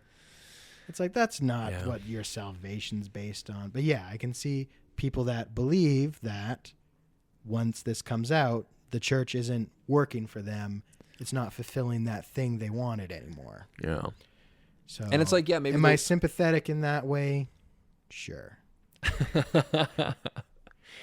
And also, you're right. Like, but I guess I'm the guy that's like, the least things that you need in life that are supplied by the church, the better. So now when it's like home-centered, church-supported, I'm like, amen. Amen, brother. I've been trying to like cut Salt Lake. Got the middleman out. Yeah. Where I'm just like, listen, I'm glad it's there, but I'm trying to need it less and less. Yeah. So I guess for some people, they need it a lot. Yeah. And so when the church looks a little goofy to them, it hurts them more than it hurts me. Yeah. Yeah, that's interesting. It's almost like the more you, I don't even want to say the words, because there's sort of like I was gonna say, the more that you believe, when you find this stuff out, the harder it like hurts. I don't know. And I admit, like, it's hard to walk down this road. It's like sometimes you don't want to give any room at all. You don't even want to like give an inch and be like, no, like, because once you do, it's like you have to. There's logical steps that follow once you say, okay, well, they didn't know this. Well, then maybe. And then you kind of have to stop yourself and be like, I'm not, don't think about it. Well, that's the thing is you're like, well, what didn't they know? It's like, well, maybe like focus on what did they know. But then it raises the question, did they know what they said that they know is the issue? Did Joseph Smith know that God and Jesus Christ are two separate beings? Because most people thought they were just one, that was the prevailing. Nobody. So it's like, those are some big important things that it's like, well, did they get that right? Yeah. And when it's they, the most answers are Joseph Smith. And everyone else has just been carrying the torch since then. I think that's one complaint about, prophets, seers, and revelators is it's like all the heavy lifting in this dispensation has been done by Joseph Smith. Yeah. And then since then, well, it's like philosophy. All the heavy lifting was done by Plato, and everyone else has just been carrying the torch since then. Yes. So. All right. That's the modern dispensation. Sorry, Jen, for quoting my ward mission leader. Yeah, you also friggin' better be. Also, now that you mention it, I fully endorse his comments. Yeah, I'm doubling down. I'm going to double down. Anyone who leaves over the salamander letters is going to burn. Brimstone. Outer brimstone is and where their they'll go. Skin will crawl with salamanders. Fiery salamanders. All right, point number 2, she says. In the last episode, Theo brought up the argument that the general authority's modest stipend of $120,000 is like a middle manager's salary. So she's going after Theo, too. Yeah. A modest is like a middle manager's salary, seeming to imply that makes it okay. That would be okay if our church didn't make a huge deal out of saying we have no paid clergy. Our missionaries don't go around the world saying our leaders are paid below industry standards. They proudly claim that no one is paid. That's a good line. Well, clergy. I don't know if general authorities fall in. Clergy is like the bishop and stake ecclesiastical leaders. Okay. I don't know if we're splitting hairs here, but bit of a hair split, but I'll allow it. Young men and women with little to no savings pay $600 a month to serve the Lord on a mission, but retired lawyers and successful businessmen are paid $120,000 to serve the Lord. What? And then she's got an emoji that's like, huh? I grew up being told that being a general authority was a sacrifice and that you retired and gave up your whole life to the Lord with no person or script, like the scriptures say. To me, that argument doesn't hold water. Anyway, long-winded, I'm loving all your shows. Let me know if you ever start up a Patreon. Jen, I think we're going to have you single-handedly support the show. We're going to make extra special clips for our Patreon supporters, Jen. I'll be like, happy birthday, Jen. Jen. Yeah, keep that money rolling in. We're almost to 120K. We're almost GA level. At the GA level of subscription. Yeah, now I'm with Jen. Now that Jen's attacking Theo, now I'm on Team Jen. You're on board. Yeah, where Theo's like, well, I liked it because he's talking about like the economic principle of like opportunity cost. Right. Whereas like, well, the opportunity cost for these apostles is, middle manager salary. So it's like, yeah, we pay them below industry standard. These guys were wealthy, well-to-do individuals. So, And, they got expenses. They got to pay we all taxes know, on all their property still. Because Jesus got paid the equivalent of 120. Oh, wait. No, he didn't get anything. But that's okay. Yeah, he literally relied on people to feed him. I'll just finish up. I mean, like how are they supposed to be paying for their flights? And that should just like they should be like net zero. So it's like they should not be given any discretionary funds. Zero. Like the church needs to pay for their food. Sure. Pay for the food. And their flights. Pay for the flight. And their, for them to do their duties. Heck, pay for rent. The world's not free. Yeah. So the church needs to pay for that, but they just can't give them. But $120K. But what? Huh? U.S. too, right? Oh, U.S. You know it's USD. Oh, man. Anyway, I don't know. Yeah, this is our church, and we're living in it. It's God's church. We're just living in it. So, yeah, I don't know if that stipend is... It can't... I mean, they fly around a lot. But I feel like... They're not paying for their own tickets either. I'm thinking about what I live off of. I think there might be a little bit of profiting from being in a general authority. A little bit of profit from being a prophet. Yeah. So, yeah. Yeah. Way to go. Team Jen over here. Team Jen. Theo's a big, silly goof. Big, silly goof.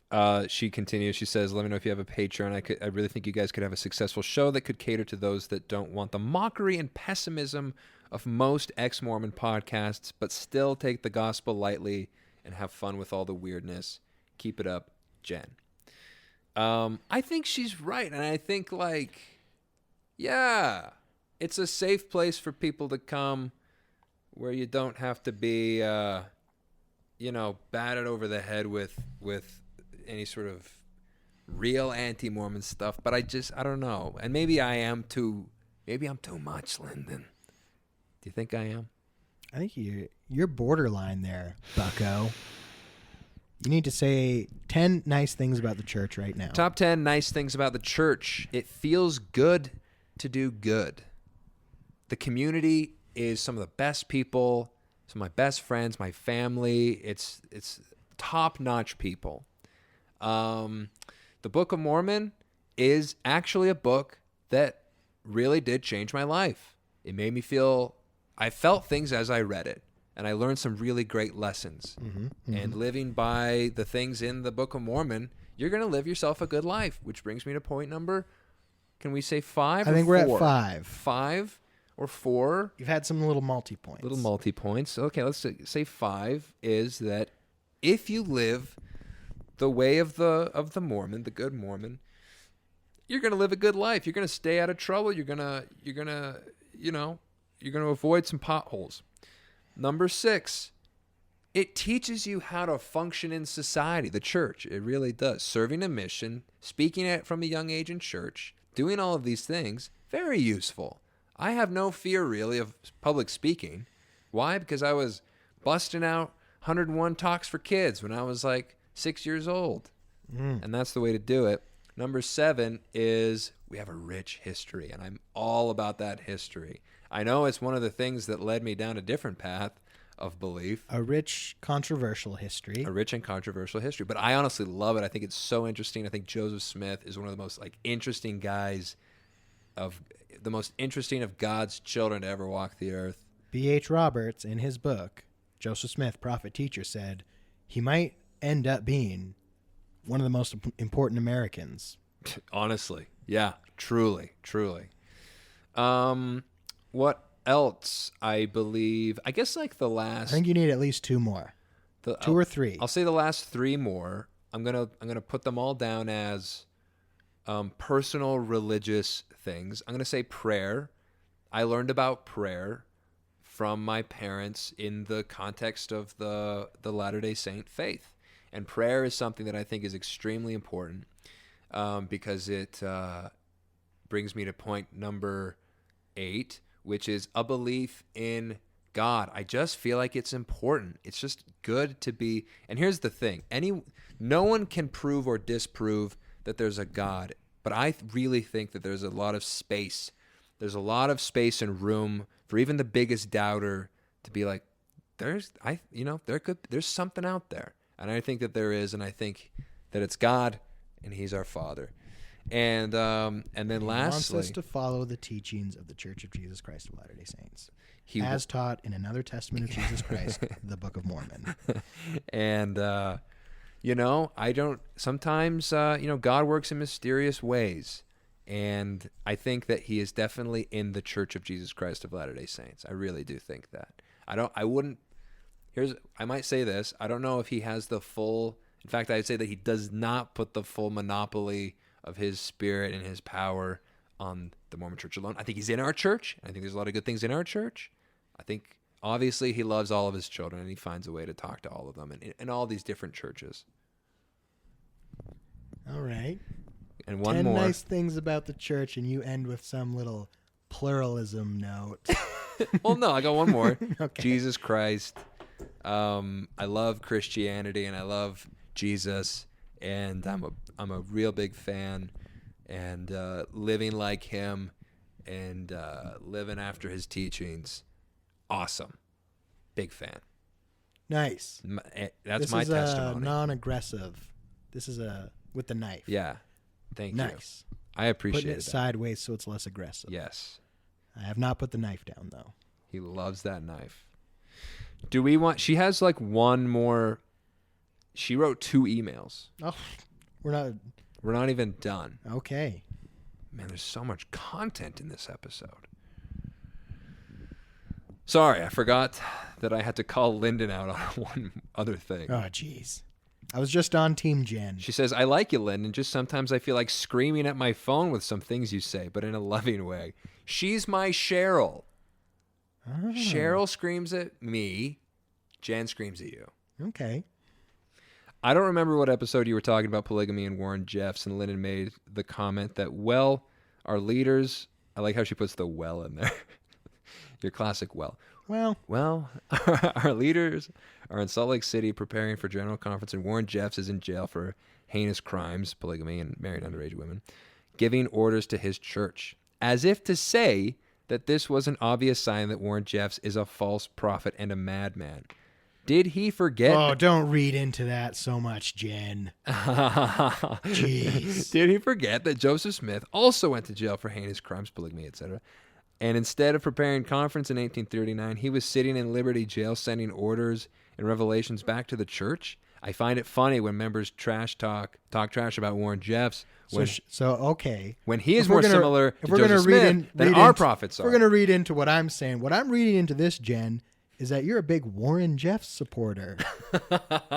Okay, Jen, if that's the side of the fence you choose to be on, enjoy. Well, she's our one Patreon supporter, so let's be kind to her. She's our one patron. No, I think what she's saying is Warren Jeffs, and it is a fair point, that the church as it stands today is really very little like it was back in Joseph Smith's day. Mm-hmm. Culturally wise. I don't think he was in jail for polygamy. He was in jail for what's that? Inciting. Yeah, I feel like it has something to do with something, and then also like destroying that press. Yeah, because he was First at Amendment. War. Yeah. No, the press, that was Carthage. The print, when he burned the printing press, that was like the nail in the coffin when they took him away to Carthage. And okay. He was martyred then. But before that, he had, been fighting with some folks in Missouri, I think it was. Am I right? Is Missouri what sent him to Liberty?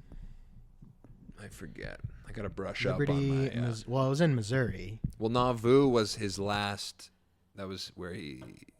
Nauvoo, the last place. Illinois. The last home he knew was in Nauvoo. For some reason, I'm feeling like I thought Carthage was in like Ohio or something. Carthage is in Illinois, I believe. Illinois. That would make sense. Yeah, close by. That would make sense. A horse travels distance away. Okay. So that's Jen. Jen. I was just stating the facts of the current situation. Yeah, and I'm gonna go with. And Jen decided to read into that and become a Warren Jeffs supporter. So I'm gonna say I'm on the right side of the tracks on this. But yes, and I will say like this. Warren Jeffs, Joseph Smith was incarcerated and a polygamist. I will say this. I'll go on record for you, Lyndon, that it seemed like just a thing, like a throwaway thing.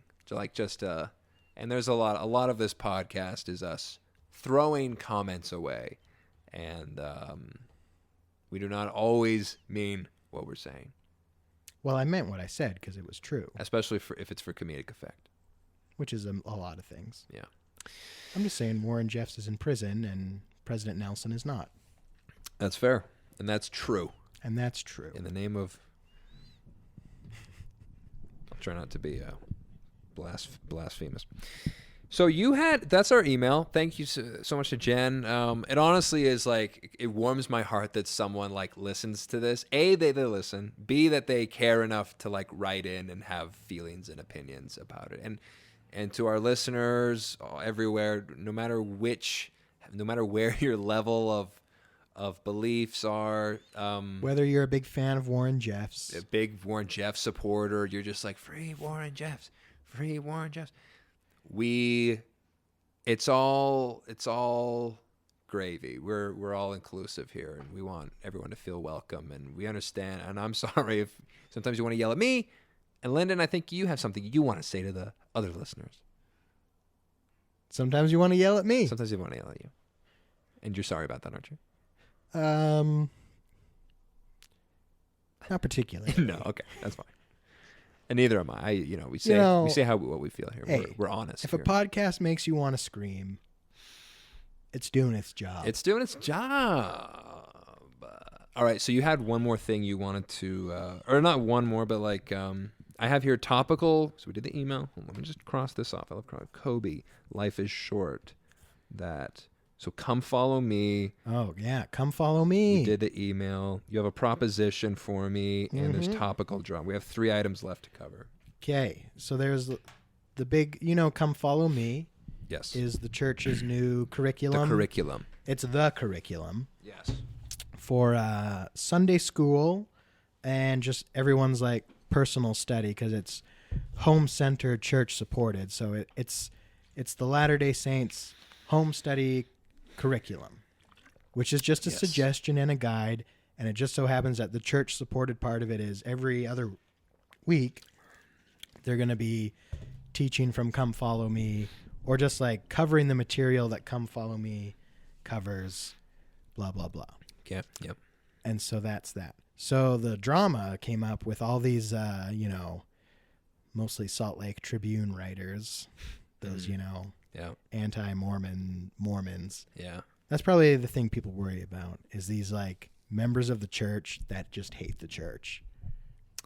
And they stay in the church just to yell about the church. Right. Is like, so I guess it's this Jana or whatever person wrote the article like The Thinking Mormon's Guide to Come Follow Me. Mm-hmm. Just like the first drama came in where they like this was kind of bad is they pushed in one of the lessons to like dark skin is a curse.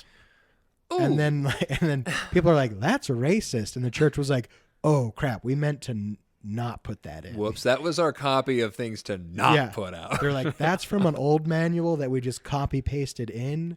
We meant to not have that in there. Bad luck, guys. Yeah, so they're like, going forward, we're not going to print it, and we're going to change the the online version that's on the LDS app, so that whole point is like taken out. Yeah. And people are like, not good enough. But then someone's just like, and then like one person symbolically burned that page of their manual. Oh. And then other people are like, while we're at it, why don't we just burn the whole thing down because it's so stupid. Ooh. And then so one person was like, here's like the Thinking Mormon's Guide to Come Follow Me. And they're just like, this isn't scripture study. This is just propaganda. And they're like, if you're smart like me, this is what, and then they just go through all like, like close analysis of the scriptures and stuff like that. And what my experience has been is, well, then finally the big critique was just like, Come Follow Me is like a universal manual. Like the church didn't write a manual for white liberal elites in America. No. Like this has to be able to, like everyone in the world has to, people that aren't college educated need to be able to follow along with the scriptures and be able to like relate to them. So it's kind of just like, you're right. This manual was not designed for you, and they're like, you're kind of a big jerk face for writing this column. Right. And so they were just like, once they got called out on Twitter, they're like, oopsies, sorry. They're like, I wish I could change the title. And so like on her blog, she changed the title to something else. Cause it's like, even if you're a thinking person, you know, there's lots of thinking members of the church that aren't super educated, that aren't like, they don't have Hugh Nibley's commentary on the Book of Mormon open beside them. Right. So that was the drama with Come Follow Me, is people are like, oh, it's too simplistic. It's just church propaganda. Right. It doesn't even get into the real depth of it. And it's like, well, why would it? Like, it has to be put out for everyone. You know, yeah. And I would say I'm actually okay with,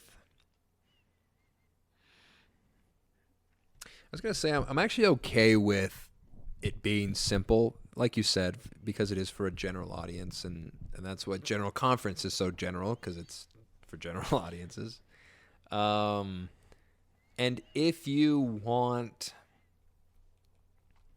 you know, and this is, as I say this, I'm sort of like processing what it means for the deeper aspects of our history, where it is not readily, the history of our church is not readily available to everyone. And a cynical perspective would say it's because it's damaging to people's testimonies of the gospel and the church leaders, etc. I would say it's definitely challenging, and it will alter, I think, how you view things and what how you process the gospel and everything. But also, I believe that there's something to the fact that it is not readily available. You do have to seek it out. You have to seek it out. It's not spoon-fed to you. You get the milk at church. And this is the milk, this little Come Follow Me pamphlet. If you're a little, and I don't even want to say, now I'm like getting offensive in the other direction. I'm like, if you're a stupid little baby, you drink the milk. If you're a little gospel baby, well, it's true. Little wow Google baby, you're drinking the gospel milk at church called Come Follow Me. But I mean, I don't mean when it's home centered, right? So it's like you can go as. But there are people who don't know a lot about the church. It's like, okay, here's a good starting point. Yeah. And there's young people, and there's people at every level. And at any point in time, if anyone decides to learn a little more on a different path of, you know, a different branch of our history or our gospel or whatever, then you can do that. And I kind of like that. It's sort of like, that's a true, it's the best way to teach someone is to make them search for it, you know? Yeah. You know, got to make them reach. But like, it's been my experience. Obviously, we've only had a few Sunday schools in 2020. Yeah. But it's been my experience that, you know, they have like the lowest denominator, because it's kind of like, yeah, you got to make a manual that someone that's never read the Book of Mormon, and they're like, this is the first time I'm going to read the Book of Mormon. And it's funny. It's also interesting to note that Come Follow Me came out last year for the New Testament, and people, they don't get in a big hubbubaloo and they don't get all excited for they're like, this doesn't get into the New Testament deep enough. They're like, they give the New Testament a pass. But when the church makes a manual about the Book of Mormon, they're up in arms. So it's like that. But then in Sunday school, every now and then the teacher, at least in my ward, is like, oh, hey, and Hugh Nibley explains this passage this way to give like more context for like Lehi. You know, it's like Lehi was an expert in caravan travel. He seems like he was some sort of, you know, merchant tradesman. That's how he built his wealth, and he was familiar with living in the desert and caravan travel. Interesting. So it's like, and Hugh Nibley agrees with this thing. You know, that's Hugh Nibley's idea, and it's like, oh, Hugh Nibley's a famous scholar, and so it's like you can like get a little deeper into the text, and then you can also you can supplement. Yeah, it's like the church is saying, we want you to know this at the very least, and that's Come Follow Me. So what I'm saying is, the people that complain about it, people like Jen, they're wrong. Just kidding, Jen. We love you. We love ya. And all the Jens out there, and we love ya. And so that was my, that's Come Follow Me. And so it's weekly based. Mm-hmm. So this was my proposition for you. You know what a lot of people do to keep up with Come Follow Me is there are podcasts that cover all the weekly material from Come Follow Me. Okay. And like just spoon feed it to people. Okay. I was like, what people would love is if Troy and Lyndon taught them Come Follow Me. Spoon feed you, spoon feed you the milk. Where it's like, what if Troy and Lyndon went through Come Follow Me and were like, here's how it is. Is this someone trying to get you to get me to read Come Follow Me, and this is how you're going to do it? Because it's working. Because it's working. Perhaps this was a masterful plan given to me by the Spirit. Huh. Who knows? I had a really good, maybe I should. I know, because it would force us to read the Book of Mormon every week so we could come up with. Yeah, new material. So we're like, okay, everyone, we haven't recorded in 3 weeks, so here's 3 weeks worth of. All right, here we go. All right, first Nephi, he builds a boat. We're actually not there yet. Or are we? Crap. I'm behind. I don't know. But yeah, like on Sunday, it's just like Nephi kills Laban, and everyone's like, wait a second. Should Nephi be killing people? And I'm like, yes. Goo. They're like, let's talk. And, we've covered that on the podcast. We have, yes. And they're just like, Laban was breaking the law. Nephi was justified in killing him. It's like, well, should we just kill everyone that's breaking the law? Maybe Nephi was out to lunch. Here's the thing. If we do this, you'll get my perspective, and you'll hear all the things I'm afraid to say in Sunday school, which is a lot of like, Nephi maybe, Nephi's a murderer. Nephi's a murderer. But is he justified and forgiven? And how about those boys in Under the Banner of Heaven who killed their, brother's wife and child because they thought God was telling them to kill? Who knows? These are the kinds of things I would say, Lyndon. Are you prepared? Yeah. Okay. Because I wanted to get in Sunday school and be like, are you guys familiar with deontological ethics, Kantian ethics, utilitarianism? Because these are all the questions we got to ask. These are the big questions here. Because, the verse literally makes, and it's Nephi writing. Mm-hmm. That's like a lot of, then people have been realizing, they're like, Nephi makes Laman and Lemuel sound like, he's kind of rude to them. Yes. And it's like, wait a second. Nephi is writing from his perspective, which is bias. Oh my gosh. Yeah, and he's like, I was really buff too. He's like, I was yoked. Yeah. I could lift 2 rocks above my head. And when they tied me up, it's because there was 6 of them. There was so much one-on-one, I'd waste them. There was so much rope too. And I even broke one of the ropes. And so, yeah, we could do that. Yeah. What do you guys... was Nephi right? Yes. But, maybe we do need seemed a little biased. Another thing I'm down to do that, and we could, bring some God into the podcast. Another thing though is we had sort of started on. I recognize it's a dangerous path because we get to see it, 2 Nephi chapter 9. Boring. That's where I'm just like, wait a second, how is Nephi just quoting Paul?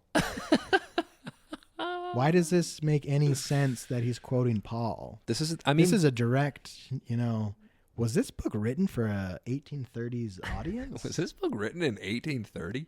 This is the stuff, man. Those are the questions. And then I asked an institute teacher about that, and he's like, hey, good point. Hey, don't think about it. He's like, also, it's not a direct translation. It's a filtered translation. Yeah, he put his head in a hat and it showed up on a rock, so who knows? So, do people want, Old Faithful Lyndon being like, hey, 2 Nephi chapter 9 has some weird incongruencies? Because at that point, you're not going to refute me. No, and I've had this thought kind of occur to me even as we've been recording this podcast about like, when you bring up criticisms that people have again, and I feel bad that you get these criticisms. I do, because I get nothing except for like what comes through the email. But I thought like even as we've been talking, I've sort of felt myself like imagining people listening, and I don't maybe like walking on eggshells or whatever, but it's not, I don't know. I think like perfect honesty, if we feel a certain way, and if the chips fall wherever they fall, if we dissect and go through, I think we should try to be maybe more positive, because it's like I'm in the church. I choose to be in the church. It's like, why do I choose to be in the church? I belong to the Church of Jesus Christ of Latter-day Saints. I belong to the Church of Jesus Christ of Latter-day Saints. I belong. They own me. They have me. But yeah, it's also being fair a lot, because, in most things, if you want to look for answers that prove something's wrong, you'll find them. And if you want to look for answers, like I've got a big, thick book. It's like The Defense of the Church of Jesus Christ of Latter-day Saints by B.H. Roberts. Right. Because that's the author I'm all about. And it's like he's got a thick book, and he's a smart dude, and he's got a full defense of the church ready to go. And if you read it, it's going to sound great. And if you want to believe it, you're going to fully believe it. And then you could also read a book by another smart dude that says the church is stupid, and here I rip it apart. I don't know, it's CES letter or whatever. What's that? So it's like if you look for really like Palmer. Oh yeah, Palmer. He wrote that one book. Yeah. Not Paul. Paul Palmer is my instructor. It's at school. Not Richard Palmer, is it? That sounds very familiar. Grant Palmer. Ooh, yeah. Is that it? That's the one. That one's hitting the synapses. Yeah. Grant Palmer. So yeah, anyway. you can read B.H. Roberts, you can read Grant Palmer. Everyone will give you the answers you want for however you want to believe. But like, what is the truth? Somewhere in the middle? Well, obviously that's what I would say. Once, it is interesting. I'm quoting B.H. Roberts again. This is now the B.H. Roberts podcast. Welcome to the B.H. Roberts podcast. Part of his thing is one of the best things Joseph Smith talked about, that definition of truth from the Book of Mormon. Things as they are, things as they were, things as they will be. Yeah. Because if you look at any philosopher, Greek, ancient, whatever, they all came to the conclusion it's like you can't really know the truth. And to be honest, that's probably where I stand. I'm more inclined with those Greek philosophers, where it's like, can you really know the truth? The truth is probably real, as defined in the Book of Mormon, or Doctrine and Covenants. I don't remember. Can't remember quite exactly where that comes from at the moment. Things as they are, as they will be, and as they have been. Call it from Joseph Smith if you'd like, for simplicity. That is what truth is, and can our mortal minds, with our empirical senses, truly get a hold of the whole capital T truth? I'm not so sure. I don't but think it's so. important that we strive for it. And as much as I am a big believer in big T truth, like the sky's blue and grass is green, etc. The sky is blue because that's how your eyes perceive them. That's what I was even going to say, is that like our perception is. I used to have a real problem with like, it's true for me, but like honestly, the placebo effect is a great example of like, if you believe something is true, it can literally like physically heal you. A sugar pill can have an effect on you if you believe. Isn't that crazy? If it's true to you, it is true for you. If you believe that it's true. There's so many people wearing crystals crazy right now being protected. Crystals in... I can't be protected all from sorts crystals of places. Because I don't believe them. Yeah, it would mean nothing to you. There's a whole movie, it's called Skeleton Key, and it's terrifying. And it's kind of goes into... It's about voodoo magic. And it's like the voodoo magic only works if they believe. So it's like all the while she's like, oh, it's a bunch of bull crap. I don't know. And I'm not saying that the church is voodoo magic, but I'm just saying this is a movie that You're just directly comparing it to that. And I'm just directly comparing it. But there's two different things. But anyway, I just think it's I don't know. There's a lot of threads there, and I'm just going to leave it all frayed out like that. So I'm just saying, we can't just, like Nephi, bless his soul, we can't just slide into a bias necessarily. No. Would be my only, like, if we do it, how we do it. Try not to get a thought and just slide down that path. Right. We got to be open-minded. Yeah. What's our prime objective here? Are we searching for enlightenment, or what are we searching for here? The prime objective is content. The prime objective is they're getting the Troy and Lyndon experience. I don't know, but what are we searching for? What are you searching for? What are you looking for? You're a married man now. Yeah. Does this change? I imagine it would have to change because it's you and your wife you're considering in all of your decisions now. Yes. Your views on the gospel, your pursuit of the gospel factors that in. I don't know where I'm going with this. Well, yeah. What's your motivation? So, like, I got the big rah-rah. They play the video during second hour of church. And I'm like, and, President Nelson gives a lot of, excuse me. Okay. President Nelson gives a lot of promises for reading the Book of Mormon. We've all heard the promises. Yes. And I'm just like, hey, why not? Yep. What's the worst that could happen? If you're like Andrew Cacao, as he told us on the podcast, you question your faith in the Book of Mormon. You have a crisis of the Book of Mormon by reading it. Yeah. But that doesn't change the promises. Well, and you can still have a crisis of faith about the Book of Mormon while reading it and reap all the benefits. And I think that, like, it's something, like, I don't think we should be afraid of.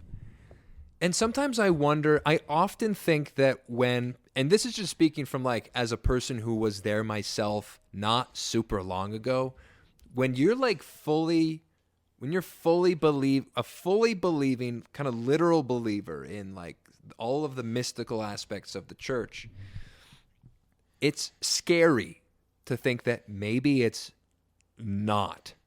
Do you know what I mean? It's like maybe it isn't. And so I think, like, when people react with a lot of emotion to something I say that's more like, oh, it's not, maybe it's not literally like this, maybe it's metaphorically, then it's like I think what's happening, because I've experienced it myself, where it's like I'm tapping into a part of my brain where it's like I'm very protective of this thing, and I don't want it to not be true or what I thought, because I've invested so much into it. And so I understand that, but I guess I'm at a place now where, like, I've had these wrestles, and it's not, I don't think these are things to be shied away from. You know what I mean? Like, I think this honestly would be a good opportunity for us to maybe dive in and wrestle a little bit about, get down and dirty in the mud, but to wrestle through these all things. under the framework of a church manual. Sure. Yeah. So it's safe. It's safe, guys. And maybe it's a little dangerous. Ooh. Maybe we live a little dangerous every day this way. Ooh, I like that. Yeah.